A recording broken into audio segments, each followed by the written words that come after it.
Naragsan po mga kapatid. Happy New Year. Happy New Year. Let us pray.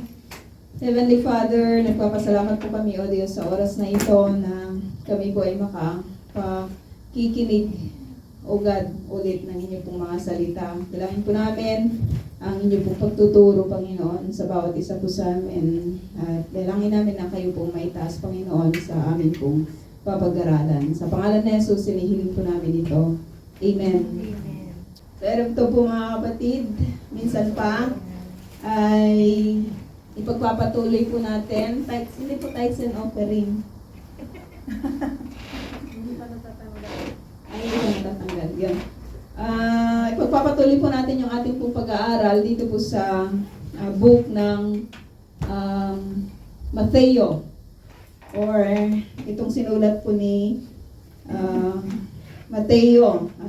Dito po sa chapter 16.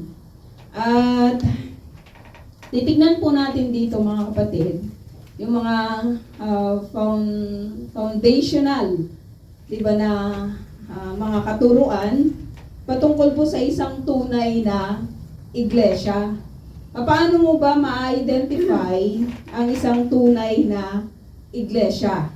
Yung iglesia po ng Panginoon. Kasi kung titignan mo, dito na lang po sa Haifa, ay napakarami na pong mga churches, di ba, ang meron dito. Sino po sa inyo ang nakakaalam kung ilang bilang ng mga the so-called Christian churches ang meron sa Haifa?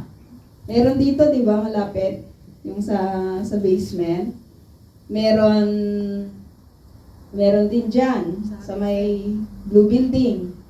Meron sa baba, ilan po yung sa baba? Meron sa taas, ilan din po yung sa taas, ilan po yung dyan banda, di ba? Napaka dami po ng mga sinasabi, di ba, na mga Christian churches. At kung sa Pilipinas naman, mga kapatid, talagang tabi-tabi pa yung iba, di ba? Ang dami-dami pong mga pangalan, di ba, ng mga churches na meron ang atin pong bansa.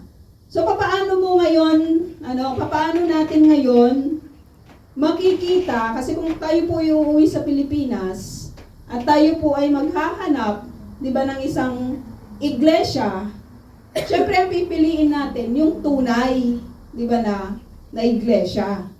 Hindi dahil sa kanya pong pangalan, kasi marami naman pong mga denomination sa kapanahunan na ito, in-exclude na nila, di ba, yung church.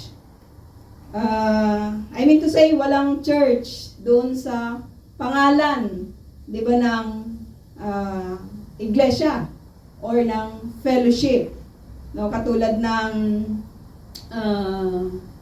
ito sa atin, di ba? Walang pangalan ng church. I mean to say, word for the word, Christian fellowship. Wala siyang church, no? Kumbaga, the United Methodist Church. May word na church. Ano pa? Yung Pentecostal, the Church of the Living God. Mayroon siyang word na church. So kung ano yung magiging basehan mo, paano mo ba ma-identify? Diba? Kasi pwede ka nang mamili sa kapanahunan na ito kung saan ang gusto mo. Diba? May mga churches na ang gusto nila, mahahaba yung kanilang palda. Kung trip mo din yung mahaba ang palda at magpahaba ng buhok, so pwede kang mamili kung saan ka pupunta. Nandiyan naman yung mga churches na talagang con todo postura sila. Di ba? Meron pa nga dyan, pare-parehas po sila ng mga damit. So kung gusto mo naman ng gano'n, yung masyadong dignitary ang dating, pwede ka rin mamili, di ba? Marami kang po pwedeng pagpipilian. Or, kung sasabihin mo naman, hindi, ang gusto ko may cross na sinasamba sila. At least may cross tayo, di ba? So So, paano ma-identify, di ba? Ayun, doon ako gusto ko sa malaking cross. So, pwede kang mamili. Ang tanong lamang doon, kapatid, doon sa pipiliin mo, ito ba ay totoo? Di ba na iglesia? Kasi maraming claiming kahit ko sa sa banal na kasulatan, sinasabi po doon, di ba na maraming bulaan sa kapanahunan po na ito. So papaano mo ngayon ma-identify ang isang tunay na iglesia ng Diyos o ng Panginoong Hesukristo? Ma-identify mo ba siya sa pamamagitan ng pananamit? Ma-identify mo ba siya sa pamamagitan ng mga inaawit? Di ba? Ma-identify mo ba siya sa pamamagitan ng mga programa na kanilang ginagawa? Di ba? Paano mo ma-identify, di ba, ang isang tunay na iglesia ng Diyos? As according to the scripture, pinag-aaralan po natin. So, titignan natin dito, ngayon, dito po sa verse 13 ng ng Mateo, sabi dito, nang dumating si Jesus sa bayan ng Cesarea, ng Filipos, so dyan banda, di ba, sa lugar na pinupuntahan natin. Binigyan po ng word na Filipo, sapagkat merong dalawa kasing Cesarea, di ba? Yung Cesarea doon banda kay Pau, ay, wala na si Pau. Tapos yung Cesarea, banda dito, di ba, sa malapit sa Galilee. So may identification, ito ay alam po natin na sa tuwing nagtitrip po natin, tayo ay binabanggit po natin na yung lugar po na ito is naibigay sa pamamagitan ng pangalan ng Caesar, di ba? Pangalan ng ruling Caesar sa kapanahunan na iyon, no? So, yun po yung setting ng ating pong papag-aralan. At sabi dito, nung dumating sila sa lugar na yon, at alam po natin, di ba, na kapag tayo po ay pumupunta sa Banyas, natatouch ito, mga kapatid, sa mga explanations, di ba, na ganon, na yung mga lugar po na ito ay mga pagan places, yung kanila pong sinasamba. So, si Manang Pao ang magta-translate sa kanyang boylet. Ayun. Hindi, sa isang brother. Ayan. At sinasabi po dito, di ba mga kapatid, na kung mga pagan na belief yung meron sa kapanahunan na yon sa mga lugar na katulad po ng Caesarea, kasi kahit po ang mga Romans, di ba, ay meron po silang mga kinikilala din, di ba, na mga pagan gods. Napakarami din, di ba?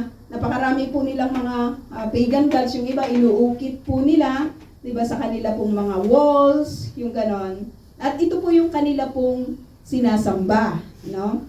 At makita po natin na sa lugar po na yan, sa kapanahunan na yan, kahit po ang mga Canaanites, di ba, may sarili-sarili din po silang mga sinasamba. So, just imagine na lang na dumadaan po sina Jesus sa mga lugar po na yan with those na nakikita po nila, mga pagan people na nag-worship po sa mga pagan na gods. At sabi dito, tinanong niya ang kanyang mga alagad. So siguro naglalakad po sila, tapos nung dumating nga sila doon po sa lugar na yan, sa Cesarea ni Filipo, sabi siya, sabi dito, Cesarea ng Filipos, ay nagtanong po si Jesus sa kanya pong mga alagad, no? At ano po yung kanyang tinanong? Ang sabi po dito, kasi Batanggenyo po yung translation niyan, no? Baga. Dito, sabi dito, sino raw ang anak ng tao ayon sa mga tao?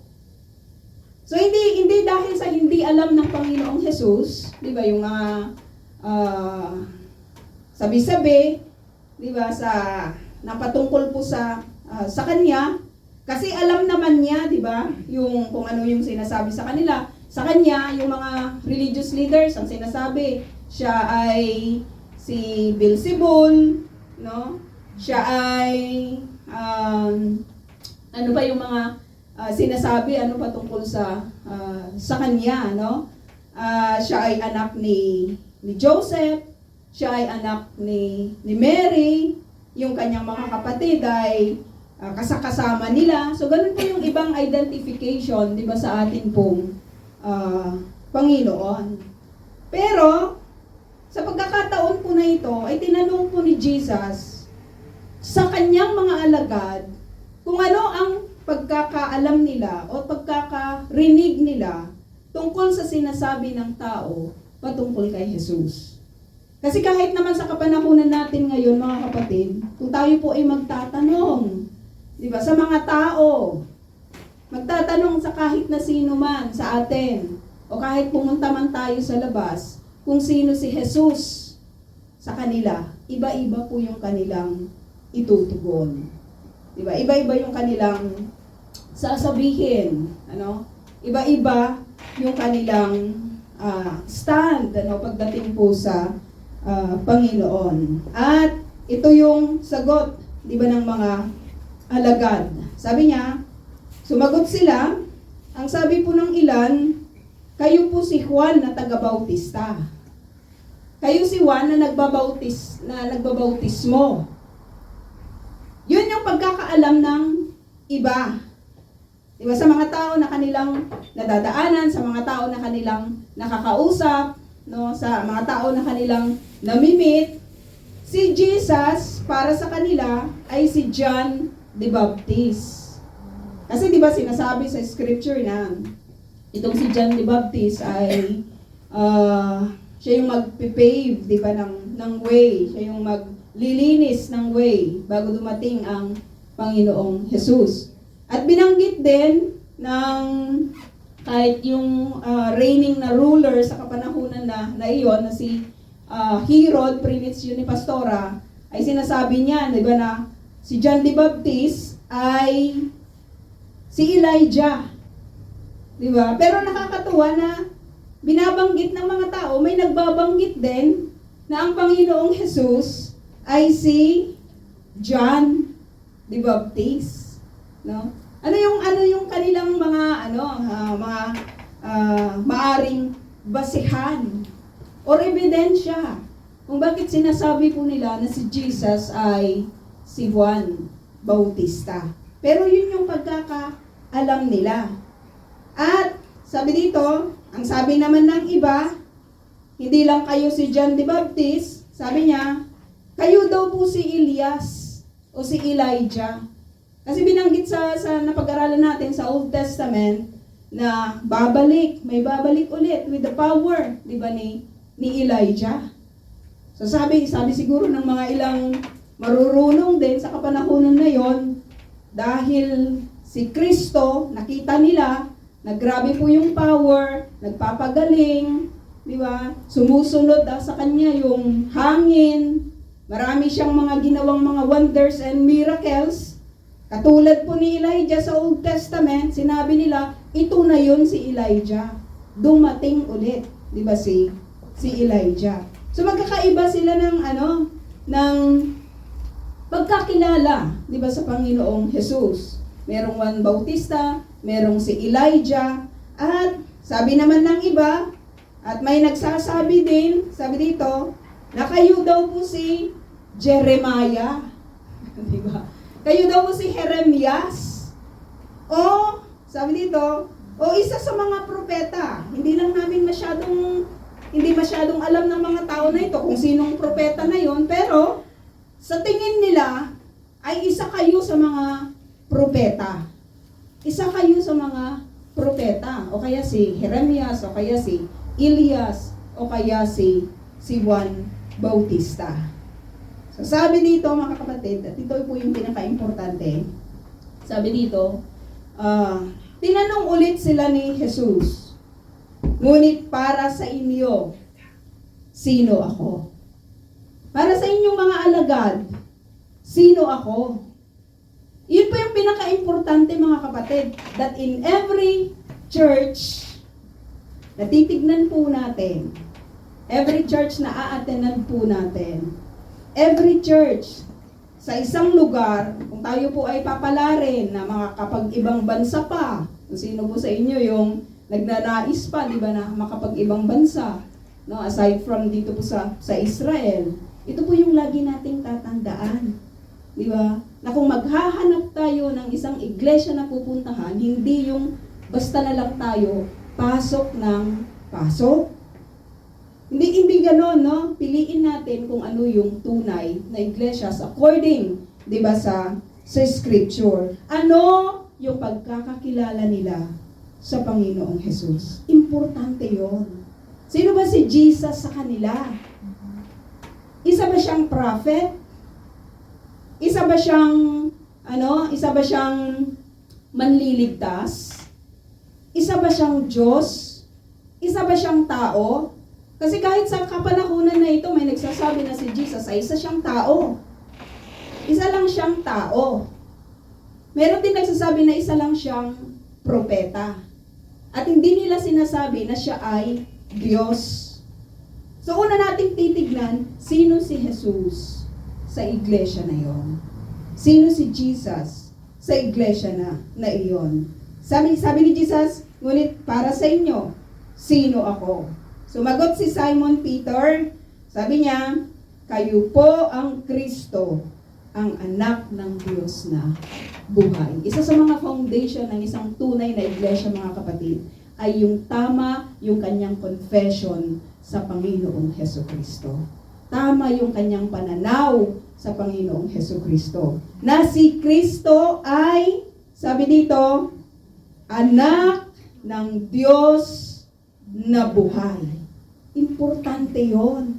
Anak ng Diyos na buhay. Ikaw ang Kristo, ang anak ng Diyos na buhay. Hindi patay. Diba? Maraming dinidiyos ang tao ngayon na patay. Maraming niluluhuran na mga bagay na hindi nakakakita, hindi nakaririnig, pero sinasamba. Diba? Marami ngayon. Sa Batangas nga lang, merong ina ng awa dun eh. Di ba? At kung titignan nyo sa YouTube, kahit ngayon parang mukhang adik, sinasamba. Di ba? Kasi nagpapagaling daw. Di ba? At kung hindi ka, makakarating doon sa mismong lugar niya, pwede mong iunat lang yung kamay mo sa telephone. Gagaling ka daw. Di ba? At napakarami yung mga naniniwala sa kanya. Sa kapanahunan na ito, do not be deceived. No? Huwag tayong madi-deceive. Sino ba sa iglesyang iyon? O sa iglesia ba na ito, kinikilala ba na si Kristo? Na si Kristo ay Kristo. Ibig sabihin, manliligtas at siya ay anak ng Diyos na buhay. Kung anak ng Diyos na buhay, di ba? Siya ay Diyos. Siya ay Diyos. Sa unang unang enter mo pa lang sa isang church, you will know if that church is true or not. Kasi how they view the Lord Jesus Christ. Si Kristo ba ay hanggang sa ngayon nakapako pa sa iglesia na yon? Hindi pa naalin. Si Kristo ba ay nakapako pa sa iglesia na yon, na yung nakapako na yon, gawa ng tao, nililok ng tao. Si Kristo ay hindi na nakapako, kapatid. Di ba? Nabuhay na siya. Di ba na mag-ulit? Bakit siya pinapako? Sino yung nagsasabi na yun yung kanyang itsura? Di ba? Meron pa ngang itim eh. Itim na Nazareno. Bakit nagkaroon ng itim na Nazareno? Kasi nung tinatransport daw, yung revolto na yun, nagkasunog sa barko. Nasunog yung, alam niyo yung kwento nun? Nasunog daw yung revolto na yun, kaya naging itim. Di ba na? Nazareno. lay your foundation sa isang true church on how they view the Lord Jesus Christ. Importante yon. Kasi sabi dito, sabi ni Simon Peter, kayo po ang Kristo, ang anak ng Diyos na buhay. Napaka-great, di ba, na confession yon? Sa inyo mga kapatid, how do you confess the Lord Jesus Christ? Is He the Christ of your life? Is He the Lord of your life? Importante yon. Di ba? Importante. Nagpapasalamat tayo sa Panginoon na kahit ayawan tayo ng iba, di ba? Kahit ayawan tayo ng marami, we confess in this church that Jesus is Lord over our life. Yung mga churches nga na sa pagko-confess nila that Jesus is Lord, hindi naman nakikita sa buhay nila. Pagkatapos ng church ay parehas pa rin, di ba? Walang pagbabago ang nangyayari, di ba, sa mga buhay po nila. At tignan natin dito mga kapatid. Sabi dito, sa confession na yon ni Peter, alam ni Peter alam niya yung pagkakakilala niya sa Panginoon, matindi. Kaya ganito po yung kanyang confession. Hindi siya nag-confess, hindi siya nagsabi na siya si Jeremiah, hindi siya nagsabi na siya si Elias. Ang sinabi niya, kayo po ang Kristo, kayo yung manliligtas. Kayo po yung Kristo, ang anak ng Diyos na buhay. Importante yun, no? Buhay ang Diyos na inyong Ama. Sinabi sa kanya, kayo po ang Kristo na anak ng Diyos na buhay. 17. Sinabi sa kanya ni Jesus, pinagpala ka, Simon, na anak ni Jonas, sapagkat ang katotohanan ito hindi inihayag sa inyo ng sinumang tao, kundi ng aking Ama na nasa langit. Importante sa isang church, mga kapatid, na yung communication, di ba? Na yung pagkakakilala sa Panginoong Jesus ay totoo na galing sa mismong revelation ng Diyos Ama. Diba? Sino yung nag-reveal nun? Sabi ni Jesus dito kay Peter, alam mo Peter, yung revelation na yan, hindi galing sa iyong sarili. Diba? Pag tinanong natin si Jesus, siya yung manliligtas ko, paano mo nalaman na siya yung manliligtas mo? Diba? Siya yung aking Savior. Paano mo nga nalaman? How did God reveal to you? Paano natin nalaman na siya ang ating manliligtas?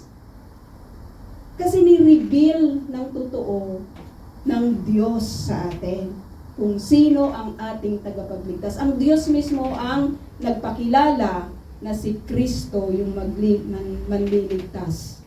Diba sa atin? Kasi kung hindi ni-reveal yun ng Ama, pwede nating sabihin si Maria yung tagapagligtas natin. Di ba? Kaya yun yung sinasabi ng iba na, di ba? Hindi, yung ano nila, yung prayer, Hail Mary, full of grace, the Lord is with you. Ano pa? Blessed are you among women, and blessed is the, pasensya na kayo, hindi ako Catholic. The truth of thy womb, Jesus. The fruit thy womb, Jesus. Continue. Holy Mary, Mother of God, pray for us sinners. So from that statement, mga kapatid, you will really identify if this is true or not. Kasi sasabihin sa iyo ng scripture, mali. I'm sorry to say, mali siya. Kasi si Mary, hindi siya full of grace. Sino ang full of grace? Si God. Walang napatunayan si Mary sa kanyang buhay. I mean to say, pwede namang sabihin natin, she is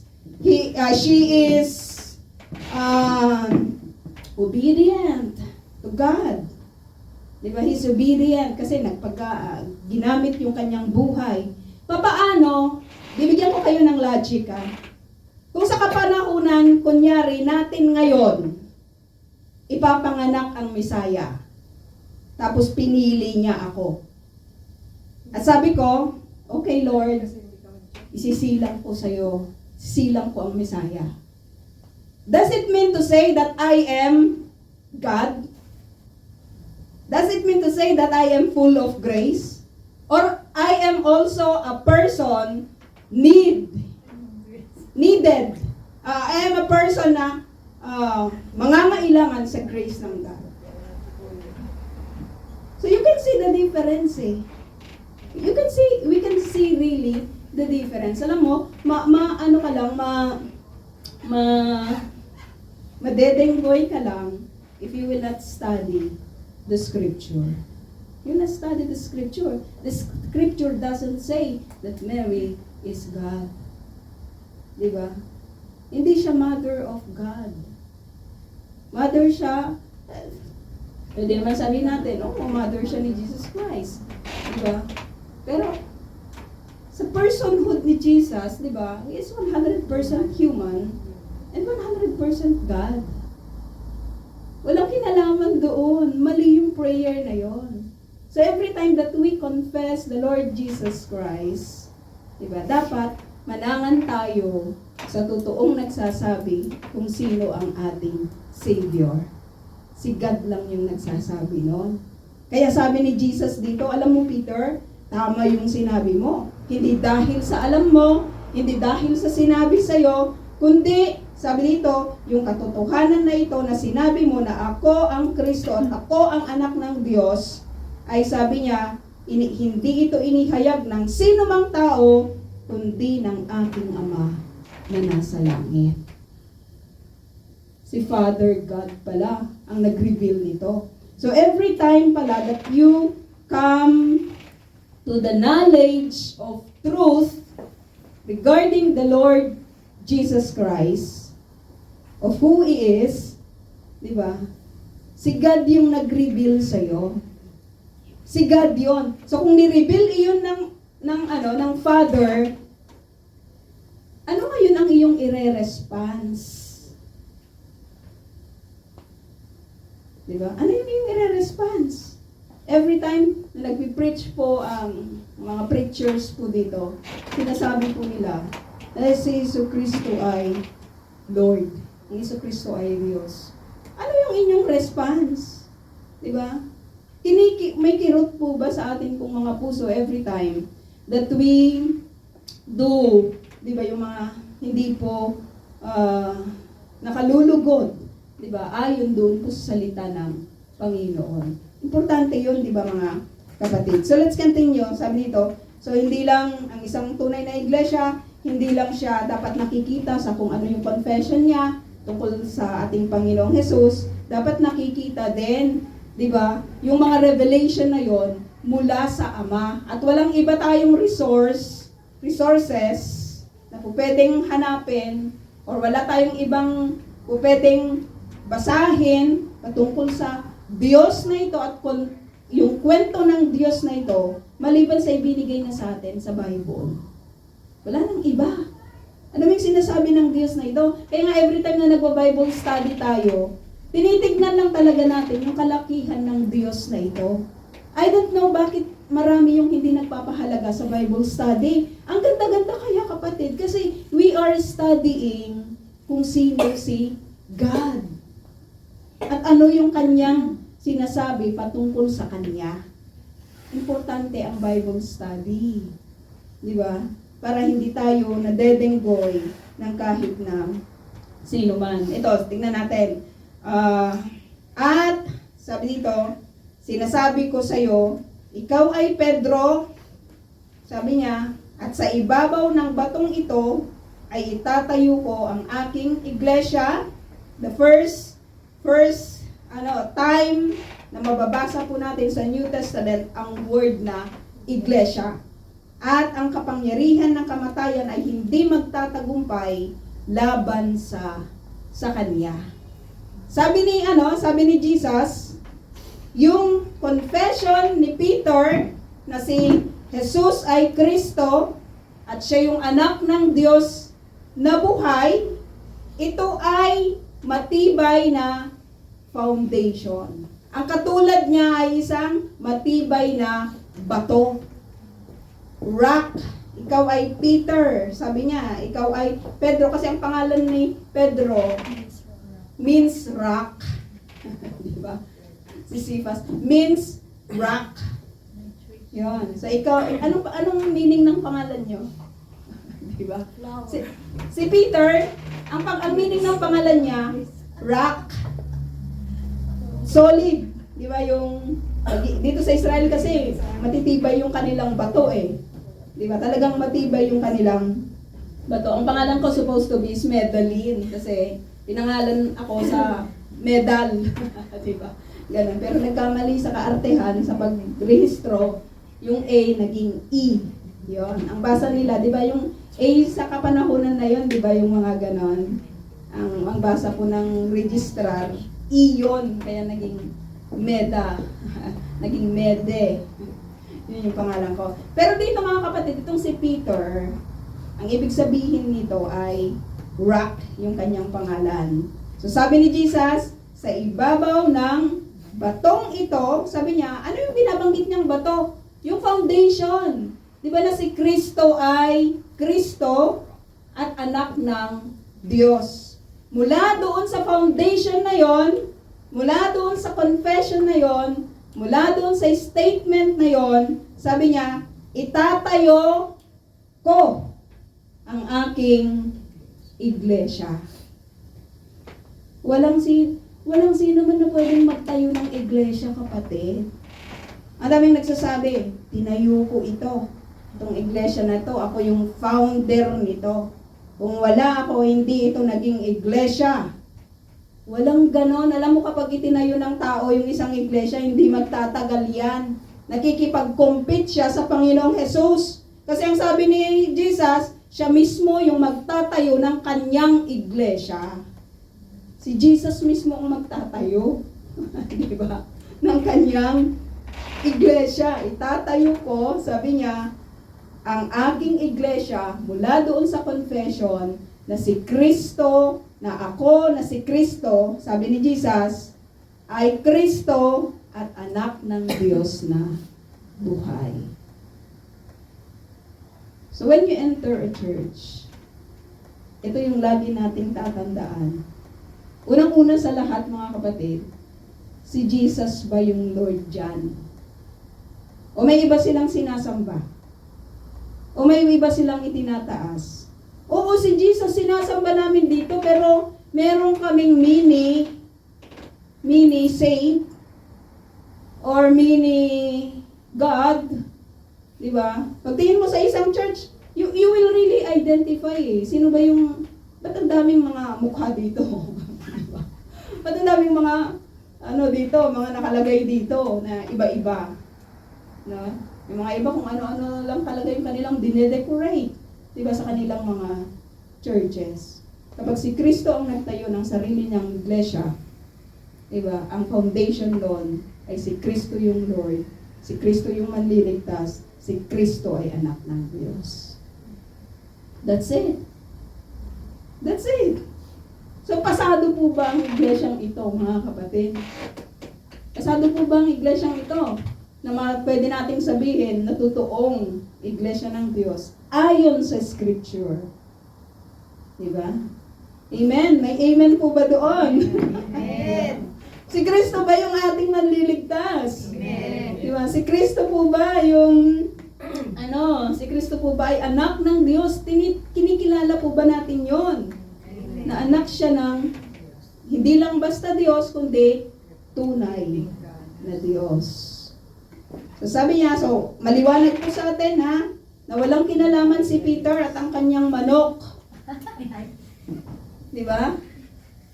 Pagdating sa pagtatayo ng iglesia, hindi. Doon po sa confession niya, doon itatayo mismo ni Kristo ang kanyang iglesia. No? Alam si Peter kasi, di ba, may mga ganong katuruan si Peter. May awit pa nga di ba na pagpasok mo daw sa kalangitan, nandun si Peter kasama ng kanyang manok. Saan mo nakuha yun, kapatid? Nagtilaok lang yung manok nung dinanay ni Peter yung si Jesus. Tapos isinama mo po siya sa sa theology. Di ba? Nakasama pa siya sa kalangitan at nagbabasa kung sino yung papasok o hindi. Very false belief. Di ba kung ano-ano yung mga binabanggit, minsan, ewan ko, siguro, masyado lang silang mapag-isip. Diba? Yun. At, ngayon, Jesus, kung inaitayo mo na yung iglesia mo, sabi niya, ang kapangyarihan ng kamatayan ay hindi magtatagumpay laban sa Kanya. Kasi nandun yung katotohanan, kapatid.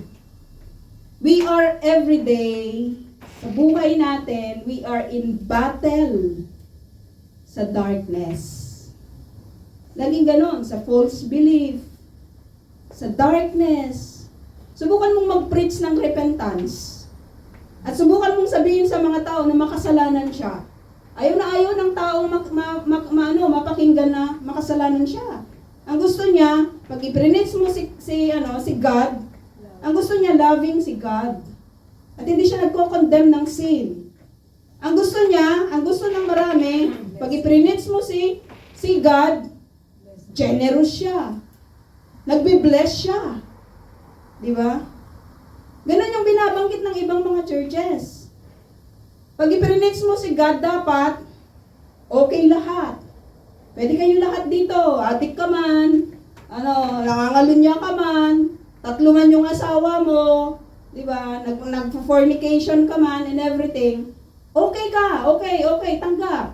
Kasi si God ay merciful. Pero sa scripture, hindi ganon. God is love, but He is also a just God. Marami siyang qualification.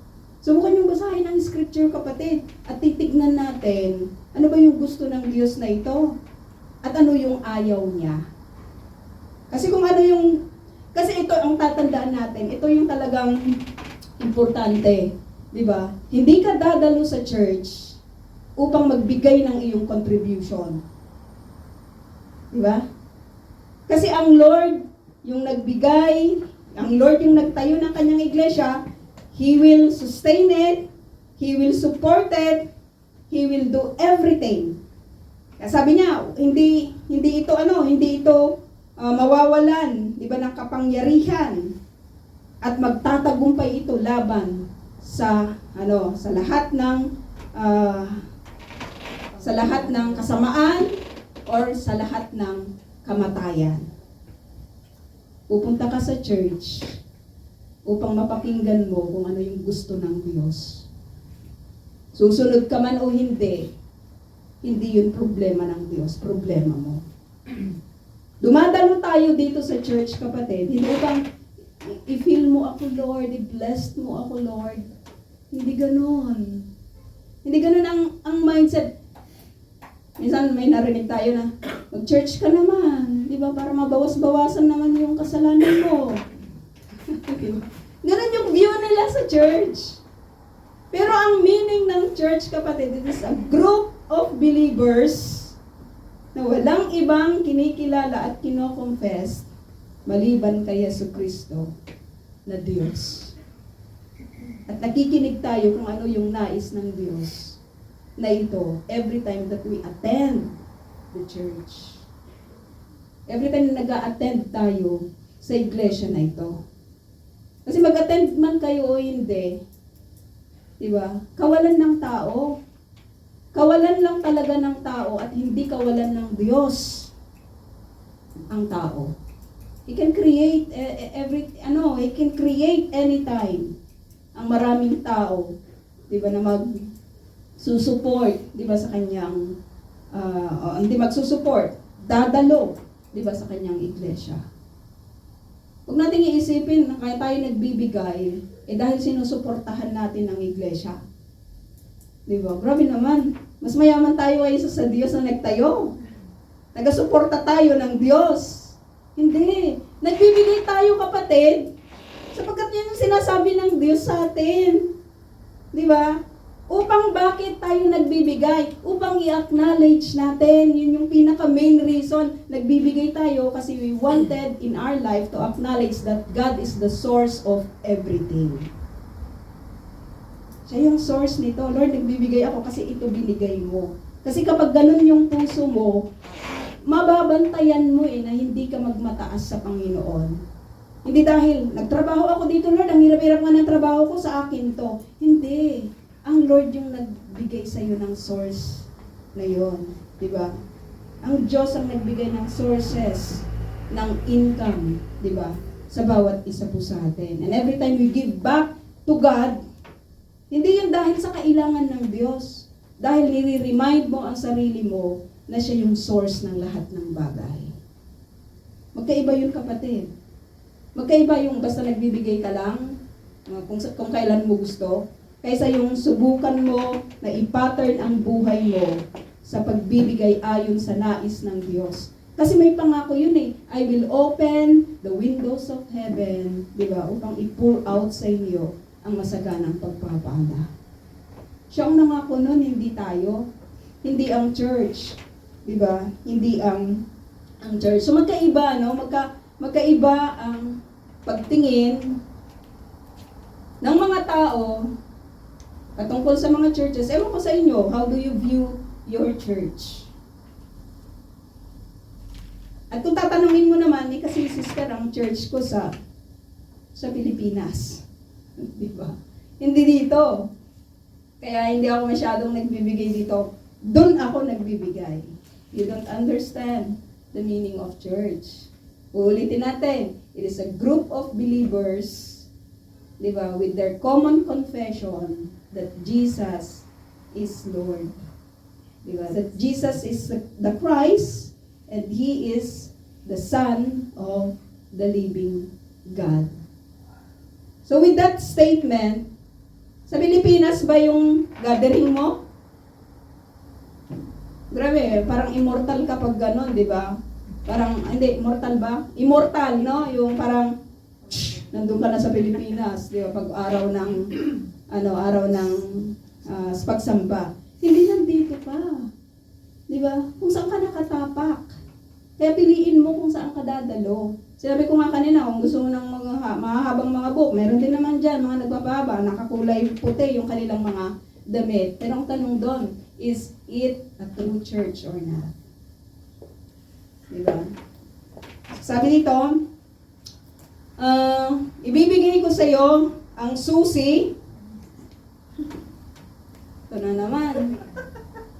Ang susi. Saan po ba ginagamit ang susi? Pambukas. Pambukas, di ba? Automatic naman. Kaya mo sinusihan kasi sarado. At kapag i-open mo, di ba? Para ma-open, kailangan mo ng susi. Sabi ni Christ, ito, maraming mga misinterpretation dito, di ba?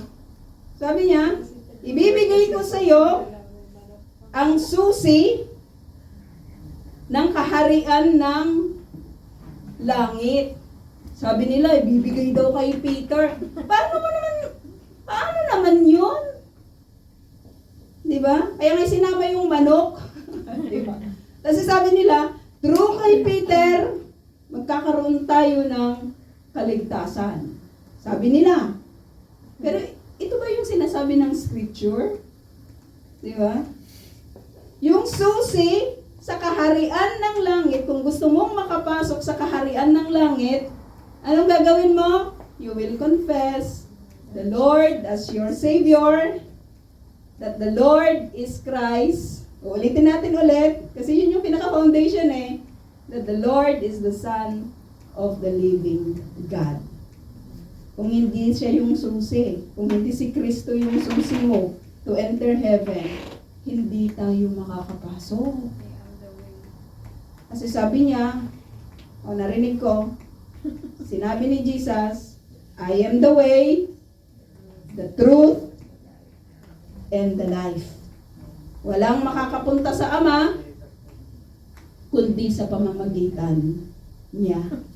That is the meaning of this verse, kapatid. Di ba?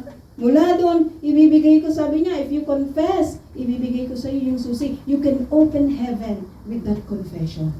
Amen. Makakapasok ka doon sa heaven. Ibibigay niya. Di ba? Pagdating mo doon sa heaven, bakit ka nakapasok? Kasi kinonfess ko si Jesus eh. At mahirap yon, hindi lang basta, okay Lord, I confess you as Lord. Maraming ganon. Pero pag sinabi mong Lord, is He really the Lord of your life? Minsan mahirap yun, no? Lord tayo ng Lord, with paiyak-iyak pa, hindi naman nasunod. Di ba sa Panginoon? Alam mo kung bakit maraming hindi sumusunod sa Lord? Kasi hindi nila alam kung ano yung gusto ng Lord. Kaya hindi sila makasunod. Bakit hindi nila alam ang gusto ng Lord? Kasi wala silang time mag-aral sa salita ng Panginoon. Alam mo pinaniniwalaan nila? Kung ano lang yung nasa isip nila. Kathang isip. Di ba? Subukan mong magtanong sa mga kasama mo, sino si Jesus sa kanila? Sabihin lang nila, Savior. Kasi yun yung pinaka-common, Savior. Paano mo nalaman na siya ay Savior? Basta Savior siya. Di ba? E paano mo nalaman? Ano yung ebidensya mo na siya yung Savior? Basta Savior siya. Di ba? Period. Bakit ganun lang yung statement? Kasi walang panahon, kapatid, mag-aral sa salita ng Panginoon. Kahit na makinig sa iglesia. Di ba? Minsan, hindi pa niya siniseryoso kung ano-ano kanyang ginagawa. Kaya hindi niya nakukuha yung message. Pero kapag sinabi mo that Jesus is Lord, matindi yun. Sinusunod mo ba talaga si Kristo dun sa kanyang mga gusto? Kasi binigay niya na lahat eh. Binigay niya yung key to enter heaven. Ano ka naman makaka-enter dun, hindi mo nga kilala. Di ba si Kristo? Hindi dahil sa you will confess na kilala ko si Kristo. Paano mo siya kilala? Kung ako kunyari kapatid, ako kunyari lang ha, kung ako si Kristo, paano mo masasabing kilala mo ako? Paano mo masasabi na kilala ko si Brother Aris? Ang alam ko lang sa kanya, yung kanyang pangalan at saka yung kanyang apelyido. Hindi ko pa alam yung kanyang middle initial. Paano ko masasabing kilala ko siya? Diba? Dapat kilalanin ko siya para makilala ko siya. Dapat makasama ko siya para makilala ko siya. Sigara, di ba? Kilalang-kilala. Yeah. Most, kilalang-kilala. Di ba? May mga part ng buhay niya. Bakit? Kasi kasama ko siya eh. Lagi ko siyang kasama. Di ba? Tapos laging nagkukwentuhan, nakikinig. Di ba yung mga ganon? Paano mo naman makikilala si Kristo kung wala ka namang panahon para sa Kanya? Kung wala naman tayong panahon. Kaya pagdating sa kalangitan, sabihin niya, bakit ka papasok? Di ba? Bakit ka papasok? Kasi kilala ko po kayo bilang tagapagligtas ko. Di ba? Ano yung proof mo? Kung ganun yung interview, papasa kaya ang marami sa bawat isa po sa atin. Di ba? Papasa kaya yung bawat isa po sa atin. Matindi po yung requirement papunta sa kalangitan. Sabi dito, itong matindi. Ang ipagbawal mo sa lupa ay ipagbabawal sa langit. Anong binabanggit ng Lord dito? The church, kapatid. Yung church, hindi si Peter. Ang sabi ng Lord, ang sabi ng Panginoong Hesus, kung ano yung ipagbawal mo sa lupa, ay ipagbabawal sa langit. Paano nagkaganon? Kasi nga, ang sinusunod ng isang tunay na church ay kung ano yung sinasabi sa kanya sa pamamagitan ng banal na kasulatan. Kaya tayo matindi sa ating pag-aaral kasi gusto nating makasunod, di ba, sa sa Panginoon. At kung ano yung binabanggit natin na bawal, ipinagbabawal din sa kalangitan. Kasi bakit? Iisa yung resources natin, isa yung resource natin, the Bible. Walang contradiction yon. Hindi sasabihin ng Lord, ipinagbawal ko yun ah. Lord, yung mga church na inatenan ko, hindi naman ganit, hindi naman bawal eh. Okay lang naman sa kanila eh. Hindi, ipinagbawal ko yan. Kahit basahin mo sa banal na kasulatan, ipinagbawal ko yan. Bakit sila? Hindi ganun eh, kapatid. Kung ano, sabi kaya mas importante na ang isang iglesia, susunod lang talaga sa Panginoon. Kahit ano lang, konti lang ang lahat ng mga dumadalo. Kasi nire-refine yan eh.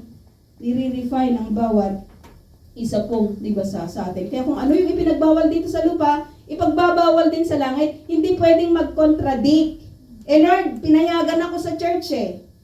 Di ba? Anong church yon? Hindi ko yung kilala. Kasi kilala ng God kung ano yung kanyang totoong iglesia. Alam niya. Importante yon. Sabi dito, ang ipahintulot mo sa lupa ay ipahihintulot din sa langit. Matindi ang trabaho ng iglesia, kapatid. Kapag nagpahintulot siya na hindi pinapahintulot ng kalangitan, lagot ang iglesia. Dapat naka-confide siya, di ba?